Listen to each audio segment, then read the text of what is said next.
फिर घर में ले जाके एक छोटे से कपड़े में बांध के आप अपने धन के स्थान में रख दो।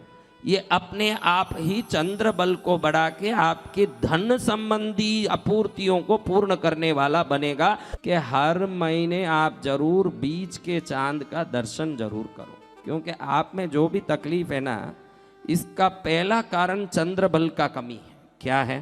चंद्र सब चीजों का शक्ति कारक है। ये जो जितनी भी आप औषधि धरती में देखते हो, जड़ी बूटियां, जो भी चीज इस दुनिया में दवाई नाम की जो भी वस्तु है, वो सभी वस्तु चंद्र की किरणों का बल पकड़ के ही औषधीय गुण उसमें आते हैं।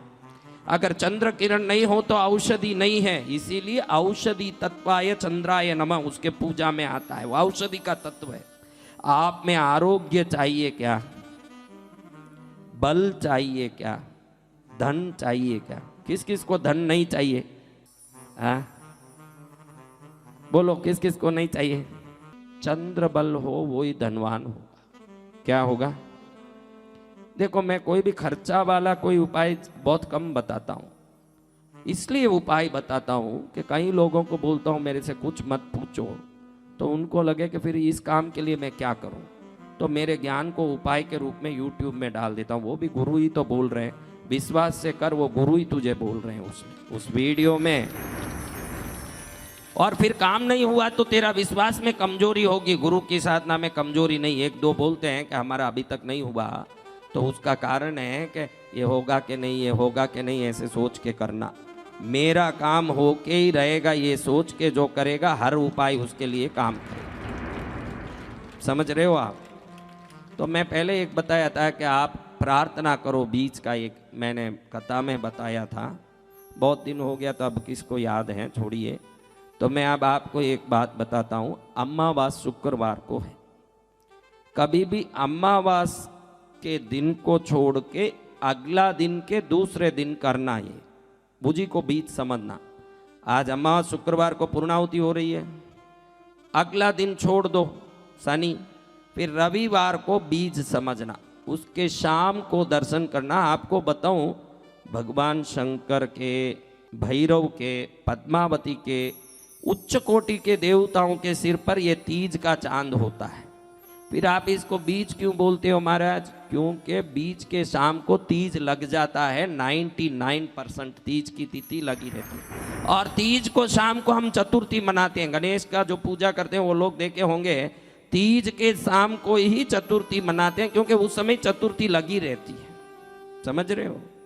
तो बीज के शाम को किस दिन, यानी अमावस्या के दिन छोड़ के अगले दिन छोड़, अमावस्या आया एक दिन छोड़ के अगले दिन, कभी भी फोगट का इलाज है। शाम को 6:15 से 6:45 के अंदर कहीं ऊपर जाके देखोगे तो बारीक सा एक पतला सा रेखा जैसे चांद दिखेगा। अगर दिख गया तो भाग्यशाली हो। कभी कभी क्या बादल आ जाता है, कभी कोई चीज नड़ जाता है। पुण्य होना अच्छी चीजों के दर्शन के लिए चंद्र दर्शन करना। उस समय क्या करना आपको एक खास बताता हूं।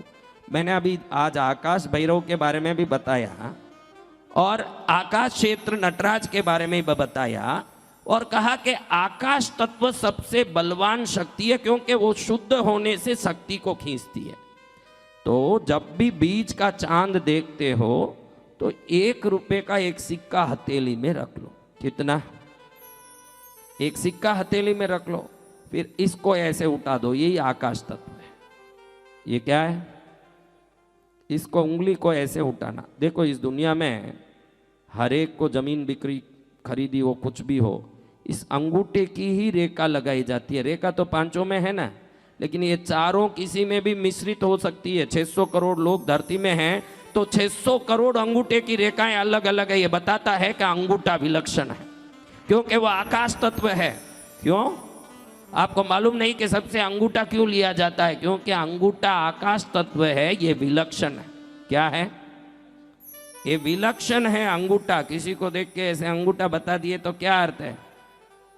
हाँ हाँ, आप करते हो ना यूं, कभी यूं किया? यूं क्यों कर रहे? हाँ, ये विलक्षण है। इसी के प्रयोजन सब चीजों में। दूसरा देखोगे तो ये एक उंगली अच्छे से सब उंगलियों का स्पर्श करेगा, अंगूठा।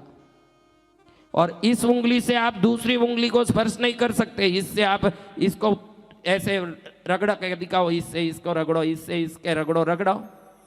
ये कहता मैं मालिक हूं, सब में घुसूंगा। ये अंगूठे की विशेषता आपने कभी सोचा नहीं होगा। इस उंगली से इसको रगड़ के दिखाओ, इससे इसको रगड़ो, इससे उसको रगड़ो। ये कहता मैं सबको रगड़ूंगा, सबको रगड़ता है। इसमें विशेषता ये आकाश तत्व है। और आकाश तत्व को बलवान करोगे तो विराटता उत्पन्न होती है, यश कीर्ति आती है। तो जब ये चंद्र के सामने पकड़ोगे तो चंद्र किरण इसमें घुसेंगे। क्या घुसेंगे? ये 1 रुपया जो रखते हो, ये शुक्र का भी स्थान है। ये क्या है? इसको ऊंचा करने का बहुत कारण है, वो सब बताने जाऊं तो फिर समय नष्ट होता है, इतना बता नहीं सकते। थोड़ा सा बता दे आपके लिए, तो 1 पॉइंट ही काफ़ी है। अब ये शुक्र का स्थान है आपके शरीर में ये, और इसको ऊंचा करके यहाँ सिक्का रखते हो तो शुक्र बलवान बनता है और आकाश शक्ति अंदर घुसने लगती है। उस सिक्के को जितनी देर चांद दिखे ऐसे पकड़ के आप खड़े हैं, फिर घर में ले जाके एक छोटे से कपड़े में बांध के आप अपने धन के स्थान में रख दो। ये अपने आप ही चंद्र बल को बढ़ा के आपके धन संबंधी अपूर्तियों को पूर्ण करने वाला बनेगा। और अपने आप कभी भी कृष्णगिरी आओ तो आपको मन मर्जी जैसे खर्चा करने की शक्ति आ जाएगी। भाई मैं भी कृष्णगिरी में कुछ अनाज दान करूं, गरीबों को दान करूं, कोई दुखियों को दान करूं, 4 गायों को घास डालूं। कृष्णगिरी में गौशाला है, कौन घास डाले महाराज? शक्ति होगी तो भक्ति होगी। तो बीच के दिन ये करते रहो। ऐसे 12 सिक्का इकट्ठा कर लिए, 12 हर महीने का 12 सिक्का अगर आप इकट्ठा कर लिए कपड़े में बंधा हुआ, 12 सिक्का आपके पास लगातार आ गया, मैं लिख के देता हूं कि वो 12 सिक्का इकट्ठा होते ही समय तक आपकी आर्थिक स्थिति बदली होगी। उसमें उतनी शक्ति है। ये धन को बढ़ाने वाला उपाय है। क्या उपाय है? इधर 1 रुपया रख दो। खास ध्यान रखना, जब वो 1 रुपया रखते हो वो 1 नंबर आपकी तरफ होना चाहिए उसमें, और नंबर दिखना 1 उस तरफ ऊपर रहना। क्या रहना? 1 नंबर दिखना, वो पीछे नहीं रह जाना। नंबर 1 नंबर दिखे वो ऊपर रहना और 1 नंबर आपकी तरफ रहना, और ऐसे रहना बस थोड़ी देर। और धीरे धीरे आ रही है लक्ष्मी, हाथ में घुस रही है। क्या हो रहा है? लक्ष्मी का प्रवेश धीरे धीरे हो रहा है। फिर लक्ष्मी को एक कपड़े में, सफ़ेद हो पीला हो, आपके पास जो कपड़ा हो, नया होना चाहिए, एक कपड़े में डोरे से बांध के उसको अपने धन स्थान में रखते हैं। फिर अगले महीना 1 रखें, अगले महीना 1 रखें, अगले महीना 1 रखें, 12 महीने रखते जाएं। और विश्वास करें कि अब ये लक्ष्मी बढ़ती जा रही है, बढ़ती जा रही है, बढ़ती जा रही है। लक्ष्मी को विश्वास के कारण आना ही पड़ेगा। वो विश्वास से आती है। किससे आती है? तो फिर वो पहुंच गई तो कितना आनंद आएगा।